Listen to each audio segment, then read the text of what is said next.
Na pauta estava a recente decisão do governo de elevar o imposto sobre as operações financeiras, o nosso famoso IOF.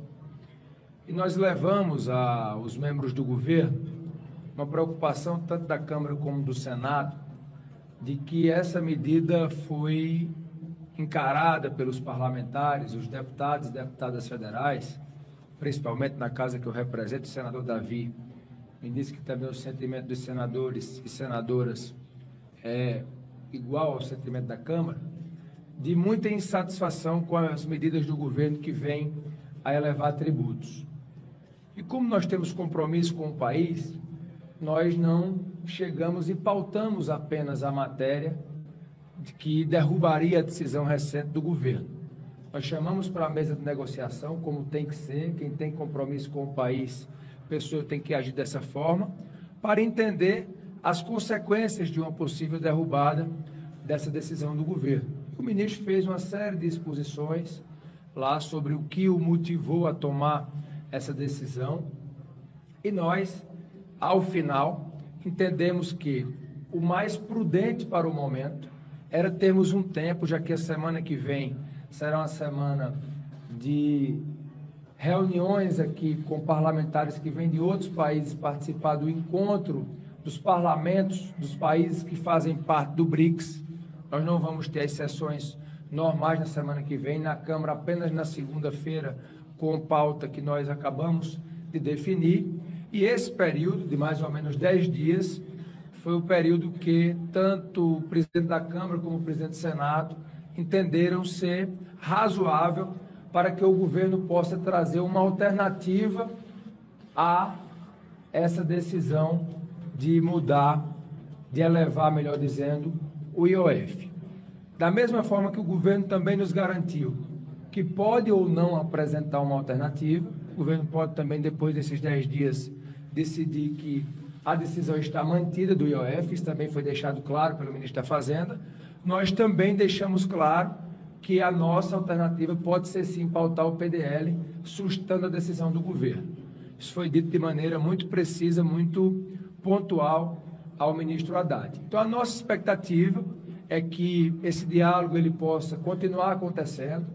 O presidente da República ontem estava em viagem, hoje me parece já está em viagem novamente, então o presidente precisa tomar pé dessa situação para que a partir daí o governo possa apresentar essas alternativas. O que é que nós estamos defendendo, antes que perguntem? Que venham medidas mais estruturantes, que o Brasil possa enfrentar aquilo que é preciso, para poder entrarmos no momento de mais responsabilidade fiscal, e essa é uma fala que eu tenho feito. Nós temos defendido rever a questão das isenções fiscais, que o Brasil não aguenta a quantidade de isenções que hoje o nosso país tem. Se nós somarmos as isenções públicas e as isenções do setor produtivo, nós chegamos perto de R$1 trilhão. Nós precisamos discutir a vinculação das nossas receitas, nós precisamos discutir uma reforma administrativa que traga mais eficiência para a máquina pública, porque só isso irá ajudar a melhorar o ambiente econômico para que o Brasil possa ter cada vez mais a condição de explorar o seu potencial e ser um país que cresce, que se desenvolve, com justiça social, com geração de emprego, com geração de renda. O nosso intuito na presidência da Câmara é agir sempre com responsabilidade, com equilíbrio, mas também com muita firmeza para deixar claro qual é a posição do parlamento. Nosso país está cansado de aumento de impostos. Há um esgotamento aqui na casa com essas medidas. E nós estamos aqui de público comunicando que a Câmara voltará a avaliar na semana seguinte, a semana que vem, a pautar o projeto de decreto legislativo que susta a medida do governo para as operações financeiras. Então, esse é o comunicado que eu gostaria de fazer e agora fico aqui à disposição das perguntas, e esse foi o sentimento também do Colégio de Líderes aqui respaldado, aqui presente, para que o governo tenha esse tempo e a Casa possa ir analisar essas possíveis alternativas a serem apresentadas. É importante dizer que nós, na reunião de ontem, não esmiuçamos a medida como um todo. Nós estamos analisando, até porque o governo deve apresentar essas alternativas, trazendo os impactos de cada ponto do decreto e será discutido ao longo da semana. Com relação ao papel do Congresso, é importante dizer que se nós pautarmos o PDL, que é a vontade majoritária da Casa, a atuação do Congresso, principalmente com relação a emendas, será bastante afetada com o aumento até do bloqueio que foi proposto pelo governo e também o aumento do contingenciamento.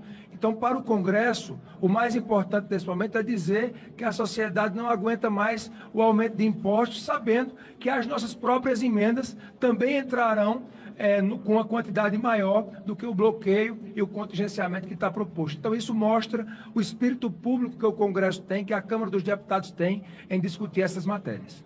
Olha, eu penso que quando nós temos um momento como esse, eu procuro sempre olhar de forma positiva as crises que enfrentamos, é quando, na verdade, as alternativas surgem para enfrentarmos os maiores e graves problemas que o nosso país tem. Nós entendemos que a solução que precisa ser dada tem que levar em consideração o restante do ano de 2025 e o ano de 2026. Existem medidas que, para serem tomadas, levam algum tempo, tipo noventena, medidas que têm que cumprir o prazo da anualidade. Tudo isso está sendo observado para que, dentre essas alternativas, possamos ter aí as possíveis saídas para resolver o problema fiscal. Nós temos falado muito sobre essas sugestões, eu tenho colocado, conversei demoradamente até antes dessa reunião com os líderes do PT, o deputado Lindenberg está aqui presente, com o líder do governo, Zé Guimarães, com a ministra Gleisi, falando um pouco sobre essas alternativas, mas eu penso que a equipe econômica do governo é quem tem o respaldo, né, e a responsabilidade dada pelo presidente da República de poder discutir essas alternativas. O que o Congresso está, e eu senti um ambiente de muita convergência hoje na reunião de líderes, é disposto a encarar pautas que antes eram pautas praticamente impossíveis de serem faladas aqui. Isso demonstra o sentimento que a Câmara tem de poder ajustar realmente as contas públicas. E eu penso que o governo tem que aproveitar esse momento para não tomar uma medida pontual de aumento ali de impostos, usando até um tributo que tem questionamento sobre a sua legalidade ou não, muitas vezes ali transparecendo uma atitude pontual, não uma coisa estruturante, meio que uma gambiarra, do que nós podemos discutir algo de médio e longo prazo, que eu penso que é isso que melhorará o ambiente econômico, e não apenas aumentou-se a despesa, aí vem, dá um jeito, aumenta mais um tributo. Amanhã aumentou mais a despesa ou a receita não foi condizente, se aumenta mais um tributo. Então, é essa instabilidade e essa insegurança que afugenta investimentos, é isso que faz o país não ter um ambiente econômico estável para que as nossas atividades e aquilo que vai ajudar a desenvolver o Brasil fiquem prejudicados. Então, se nós tivermos um planejamento de médio e longo prazo, demonstrando responsabilidade fiscal, sinalizando para que nós tenhamos nessa estabilidade a condução, por exemplo, de rever a nossa alta taxa de juros, dando ao governo, ao próprio ministro Haddad, que respeitamos e confiamos na sua atuação, é o que irá fazer, penso eu, o Brasil crescer e se desenvolver ainda mais. A nossa avaliação, primeiro, dizer que a relação da Câmara com o ministro Haddad é de extremo respeito e confiança. Importante dizer que esta casa aqui não faltou em nenhum momento as medidas que foram enviadas pelo Ministério da Fazenda e pelo governo e foram aqui aprovadas, tanto aqui como no Senado Federal, e isso foi dito ontem ao ministro Haddad, renovando assim a nossa relação de muito espírito público nessas tratativas. Então, essa posição nossa com relação ao IOF é porque nós temos um ambiente que, há 2 anos e 5 meses, todas as medidas que aqui chegaram visaram o aumento da arrecadação. Não chegaram medidas revendo despesas. E é isso que o Congresso tem cobrado, é isso que a sociedade tem cobrado. Isso foi dito ao ministro de maneira muito clara.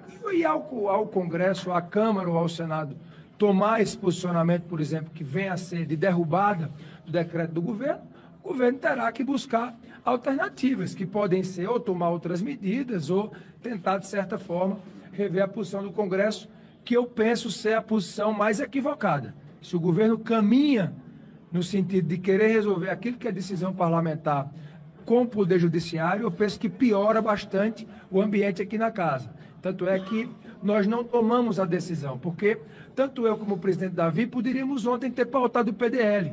Com certeza teria sido aprovado aqui e no Senado, mas nós não fizemos isso. Por quê? Porque nós queremos construir a solução com o governo.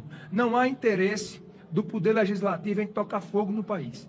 Nós temos compromisso com a nossa população, nós temos compromisso com o futuro do Brasil e penso que sempre em uma mesa, quando se sentam bem intencionados os poderes ali representados, é que onde verdadeiramente as grandes soluções aparecem. Essa solução tem que ser apresentada pelo governo. Mas eu penso que nós não precisamos padronizar 25 e 26. Talvez tenha uma solução para 25, tenha uma solução mais estruturante para 26. Essa pode também ser uma solução. Mas nós temos que aguardar qual será a alternativa que o governo irá apresentar à Câmara e ao Senado. Olha, eu imagino que com a convergência que nós encontramos hoje no Colégio de Líderes, e espero que seja a vontade majoritária da Casa, todos entendem que essa política de isenção fiscal que foi estabelecida no país de muito tempo, não é um problema desse governo ou do governo passado, é um problema que vem de outros governos, está no limite daquilo que o país suporta. E quando esse limite é atingido, nós temos que rever o que foi feito. É isso que eu penso que a Câmara, o Congresso poderá dar de contribuição, não ao governo do presidente Lula, mas ao país. Por quê? Porque a situação está se tornando ingovernável. Quem quer que venha a ser o presidente da República no outro mandato, com certeza encontrará um país com um orçamento cada vez mais engessado, com menos discricionalidade. E cada vez mais nós vamos empurrando para frente essa decisão. Talvez tenha chegado a hora de enfrentar esse problema, de colocar o dedo na ferida e rever e ajustar aquilo que não está correto. É isso que nós estamos nos dispondo a fazer, sabendo até que muitas das vezes são medidas antipáticas que precisarão ser tomadas perante a sociedade. Mas é muito melhor um remédio amargo que resolva o problema do que termos aí o nosso paciente claudicando, vindo até a ter chance de falecer, falando e fazendo aqui uma metáfora sobre a situação do nosso país. Olha, primeiro dizer que na reunião de líderes agora já surgiu a ideia, é importante registrar que nós já publicamos ontem um grupo de trabalho da administrativa. Esse grupo terá 45 dias para apresentar a proposta, sendo coordenado pelo deputado Pedro Paulo.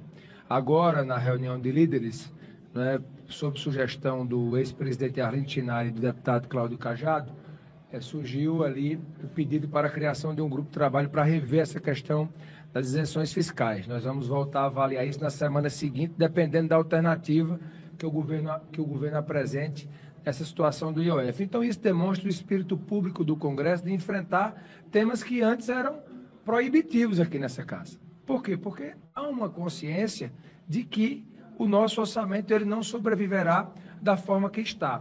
E sempre quando se traz essa questão para as emendas, quando o Congresso está dizendo aqui que quer votar um PDL para assustar uma decisão do governo que afeta as suas emendas, quando o Congresso está dizendo que quer aqui discutir, o Congresso não, a Câmara, falando mais da Câmara, eu penso que o Senado também tem esse sentimento. Quando a Câmara diz que quer enfrentar isenções tributárias, quando a Câmara diz que quer discutir reforma administrativa, nós estamos dizendo com isso que há uma consciência geral na casa, pode até ter uma divergência ou outra, de que precisamos rever o modelo atual. E não é rever só do ponto de vista político, da polarização que hoje temos na casa, é rever do ponto de vista de país. Nós queremos que o Brasil dê certo. É isso que a Câmara dos Deputados defende e essa questão da crítica às emendas, o Congresso está pronto para dar a sua colaboração. Se todos forem cortar, o Congresso sabe que também as emendas deverão ser cortadas e reavaliadas. Esse não é um assunto proibido para nós. É importante deixar isso aqui claro. Em nenhum momento hoje, na reunião, se colocou preocupação com emenda. Nenhum líder, nenhum partido, dizendo, vão cortar nossas emendas ou vão diminuir as nossas emendas se aprovarmos o IOF. Demonstrando o nosso espírito público e quero aqui também mais uma vez aproveitar para defender o instrumento da emenda. Criminalizar a emenda é criminalizar a política. É uma atribuição do Legislativo, é uma atividade típica e essas emendas elas têm levado desenvolvimento para muitos recantos do Brasil que passam a ser enxergados pelo trabalho parlamentar.